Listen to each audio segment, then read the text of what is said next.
ពីមុនខ្ញុំផឹកស្រាខ្លាំងមែនពិតថាគ្មានអាណិតគិតពីខ្លួនប្រាណមិនចាញ់មិត្តភក្តិរួមសប្បាយបានផឹកគ្មានខកខានផឹកគ្មានរើសមុខទៅប្រាប់ម៉ែហាមខ្ញុំមិនខ្វាយខ្វល់ស្រាជាថ្នាំពុលប្រយ័ត្នមានទុកឥឡូវទៅពេទ្យជំងឺច្រើនមុខស្រានាំឲ្យទុកបំផ្លាញសុខភាពខ្ញុំឈប់ផឹកស្រាមិនខ្លាំងសមដីបងប្អូនប្រុសស្រីមិត្តភក្តិពោះទៀប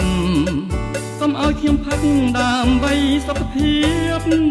មិត្តភក្តិពូជ្រាបខ្ញុំឈប់មែនពិតខ្ញុំចូលនិវត្តន៍លាលែងផឹកស្រាពីថ្ងៃនេះណាការពារជីវិតគុណកាន់តែចាំងមានជំងឺពិតមេត្តាអាណិតកុំឲ្យខ្ញុំផឹក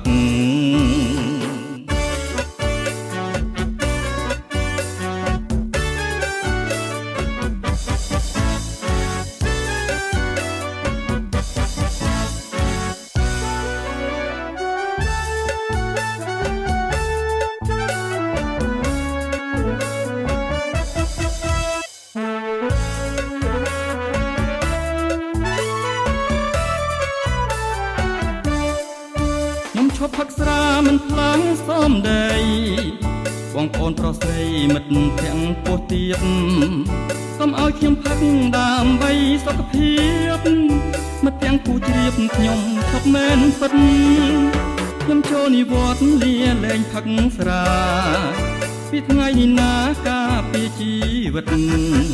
គុណកាន់តែចាំងមានជំងឺពិតមេត្តាអាណិត